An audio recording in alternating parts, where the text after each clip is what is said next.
Bill प्रदेश का नाम है, बिल प्रदेश का नाम है। अरे मान रहे सब मान रहे,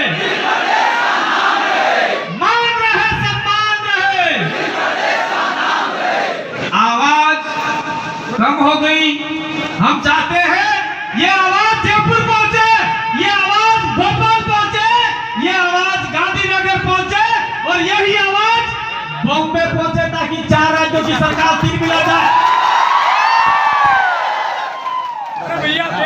आदिवासियों से आदिवासियों को नहीं लड़ना है, हमको लड़ना है जो हमको टुकड़ा करने वाले लोग हैं, उनके लिए, उनके सामने लड़ना है साथियों। इसलिए हम लोग पहले भी बोल चुके हैं कि हमारा ये जामुन वाला इलाका है, रतलाम वाला इलाका है, तो मध्य प्रदेश का बिल प्रदेश, बिराला, पटेलिया, चारे मारेला और नाथा वाला इलाका है, वो धक्के खाते खाते जाता है भोपाल, और भोपाल में उनकी बात नहीं सुनी जाती। क्या सुनते हैं भोपाल की? भोपाल में आदिवासियों की बात सुन रही है?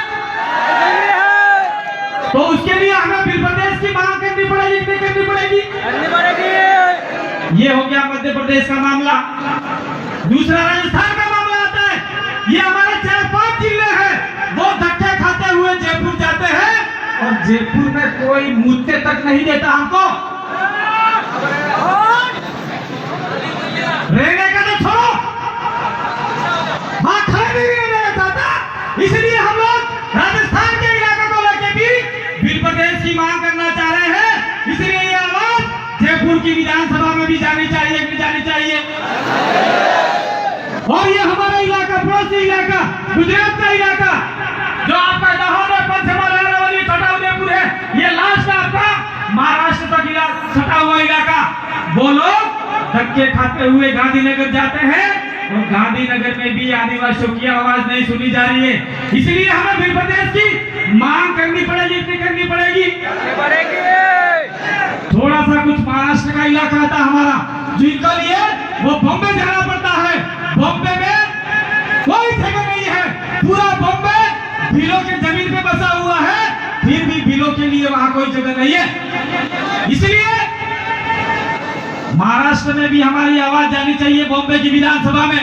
ये मार्गर से आवाज उठनी चाहिए और हर एक आदिवासी के दिल से आवाज उठनी चाहिए कि मेरा बिल प्रदेश बनना चाहिए और मैं बना के छोड़ूंगा।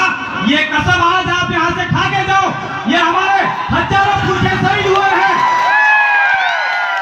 हजारों पुरखे शहीद हुए हैं, उनकी कसम खा के जानी है आपको और एक मुठ भर के मिट्टी लेके जानी है। क्यों मिट्टी लेके जानी है आपको पता है?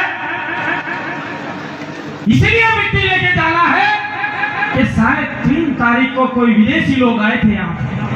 3 को आए थे, 3 तारीख को कोई विदेशी लोग आए थे और हमारे यहाँ वहाँ एक अलग प्रकार का झंडा चला के गए थे जो आदिवासियों का नहीं है। पूरे देश में आदिवासियों का भगवा झंडा नहीं है, वो चला के गए थे। और आज मेरे बाबू भी अपना मत खुश था क्यों, और जो पाप था वो पाप भी छूट गया। इसलिए हमारे यहाँ पे जो शहीद हुए हैं, जो भी छोटे-छोटे बच्चे, महिलाएं, पुरुष, बूढ़े और जो भी भगत बेटकोट शहीद हुए हैं, उनका खून इस मिट्टी पे पड़ा है और वो मिट्टी लेके जाना मेरे भाइयों। और उस मिट्टी की सुबह शाम आप दिया लगाओ, अगरबत्ती लगाओ और आपके घर में जो कचरा है उसको बाहर निकाल के फेंक दो। इस मिट्टी की पूजा करना। मैं ये बात कहने के लिए आया। एक बात और कहना चाह रहा हूं मैं आप लोगों से, ये बात यहाँ कहनी नहीं चाहिए, लेकिन कह रहा हूं 2013 के अंदर यहाँ पे बीजेपी और कांग्रेस वाले भी चढ़े थे। यहाँ पे चढ़े नहीं चढ़े? नीचे आनंदपुरी, बांसवाड़ा के भाई झूठ मत बोलना, नीचे आनंदपुरी में बीजेपी की मीटिंग चल रही थी और ऊपर कांग्रेस की मीटिंग चल रही थी।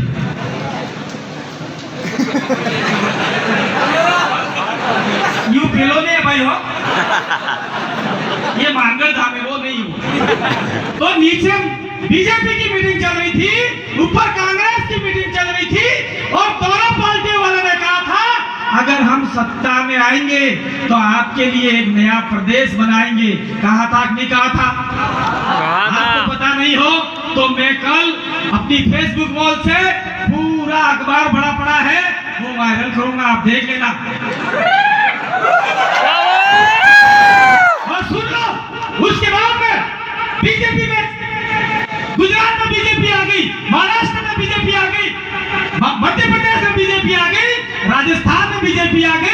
और उसके बाद में उन्होंने अपना गेम चालू किया और आदिवासियों को फुटबॉल की तरह मारना चालू किया और आदिवासी भी चुपचाप फुटबॉल की तरह सहते रहे। इसलिए साथियों, अब की बार आपको तैयार होना है।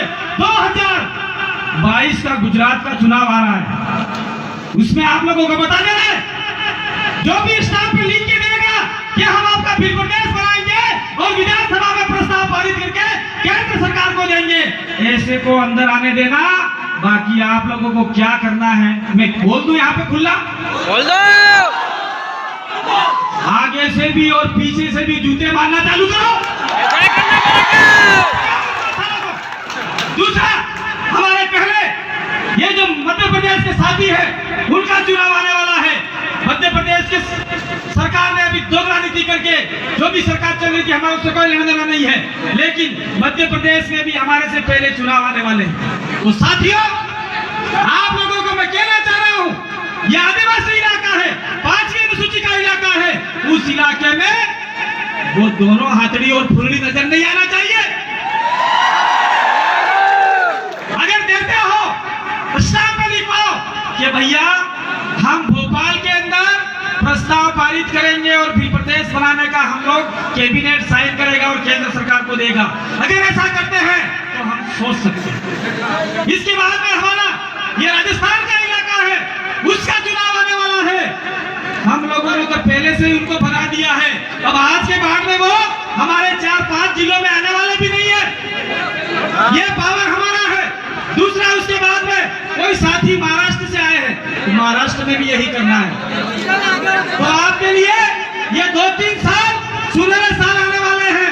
अगर इसी 3 साल के अंदर हमने कुछ अपना कर दिया तो निश्चित रूप से आपका ये भी प्रदेश बन के रहेगा और आदिवासी मुख्यमंत्री होगा। बैठ जाओ भाई, मेरी लाइट उठ जाती है। क्या आप नहीं चाहते कि हमारा आदिवासी मुख्यमंत्री बने? क्या आप नहीं चाहते हमारी भीली बोली भाषा का नाम हो? क्या आप नहीं चाहते कि हमारा जंगल जमीन की रक्षा हो? क्या आप नहीं चाहते ये माही डैम का पानी, उकाई डैम का पानी और जितने आदिवासी इलाके में डैम बने हैं उसका पानी हमारे खेतों में पैदा आए और फसल उपजे और हमारे बच्चे पढ़े? क्या आप नहीं चाहते? ये गलारा का पानी 500 किलोमीटर दूर अमरेली जा रहा है, लेकिन हमारे आदिवासियों को नहीं मिल रहा है। ये हम लोग इसलिए कह रहे हैं, जब बिल प्रदेश का निर्माण हो जाएगा तो डैम भी आपके पास होंगे, सरकार की आपकी होगी, प्रशासन भी आपके अंदर में होगा कि नहीं होगा? तो ये भी 2-3 साल आ रहे हैं, उन 3 सालों के अंदर आप लोग अपना परचम लहरा दीजिए। और मैं देश के जो साथी आए हैं, बिल प्रदेश के जो साथी आए हैं, आदिवासी परिवार के जो साथी आए हैं, उनको बहुत बहुत धन्यवाद देना चाहता हूँ। मध्य प्रदेश के साथियों को इसलिए धन्यवाद देना चाहता हूँ कि आपने वहां पे सत्तारूढ़ पार्टी को उखाड़ फेंक कर पीले गमछे का ताकत दिखा दिया आपने। जीवन यहाँ तक छोड़ो, ये रतलाम का इलाका है, सेलाना का इलाका है, वहां पे कांग्रेस और बीजेपी की जमानत जब्त करवा दी आप लोगों ने। ये पावर आदिवासी में है। तो यही पावर गुजरात के आदिवासी में होना चाहिए, यही पावर महाराष्ट्र के आदिवासी में होना चाहिए, यही पावर हमारे में तो है, राजस्थान में तो है, हमारे में है।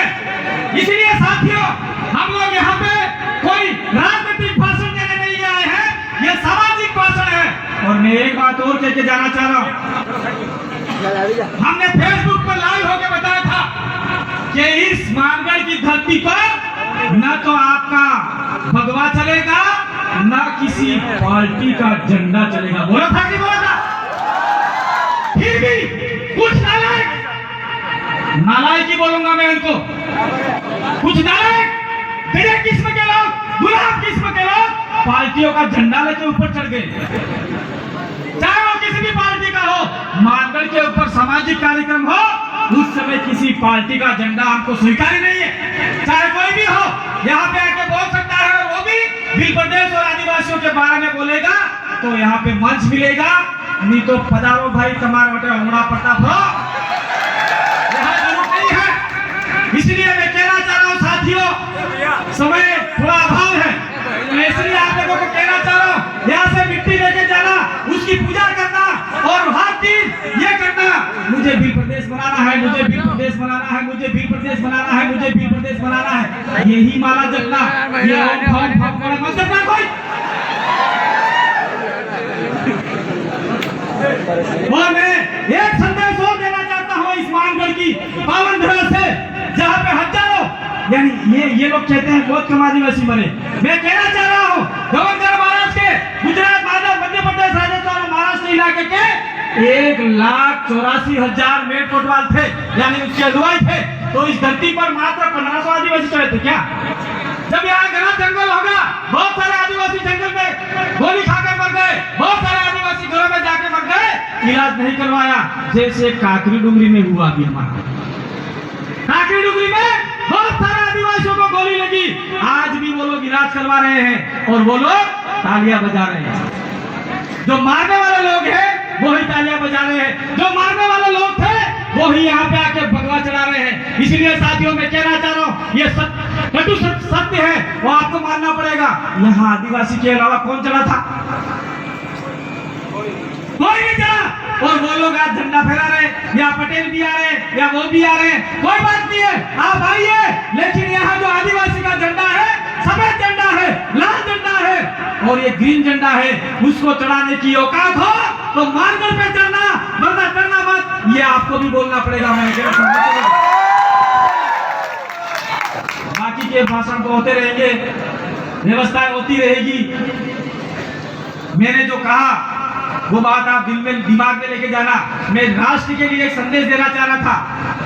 चाहे राजस्थान हो या पूरे जितने भी हमारे राज्य है, उस राज्य के अंदर जितने भी आदिवासियों के प्राकृतिक स्थल है, उसके ऊपर भी आरएसएस का कब्जा हो रहा है। मैं गोंडवाना प्रदेश को कहना चाह रहा हूँ, पच्छाड़गढ़ के अंदर भी आरएसएस का झंडा चढ़ा रखा है उन लोगों ने, और जितने भी हमारे देव देवरे हैं उसके ऊपर आरएसएस का झंडा चढ़ा रखा है। इसीलिए देश के आदिवासी जाग जाओ, ये लड़ाई धर्म की नहीं है, ये लड़ाई जमीन की है। ये मानगढ़ पे कब्जा करना चाहते हैं, ठीक उसी प्रकार से जितने भी छोटे छोटे देव देवरे हमारे आदिवासियों के हैं उसके ऊपर कब्जा करना चाहते हैं।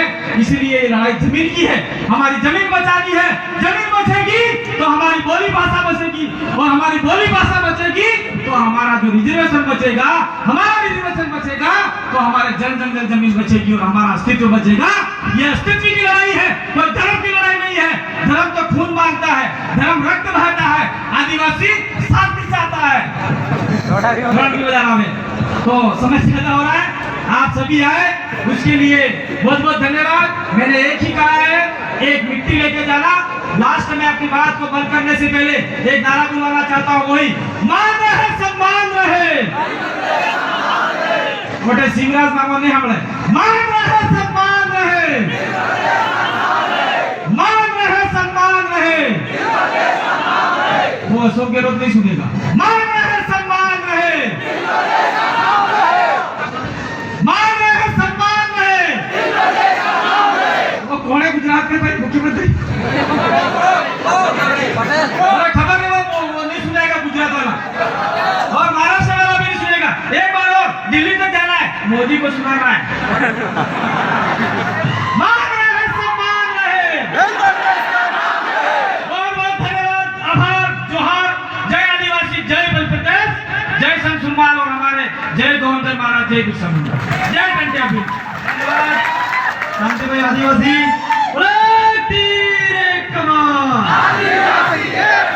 इसी के साथ महाराष्ट्र से भाई अजय गावित भाई को आमंत्रित करता हूँ, आए अपनी बात रखूं। अजय भाई समय कम है।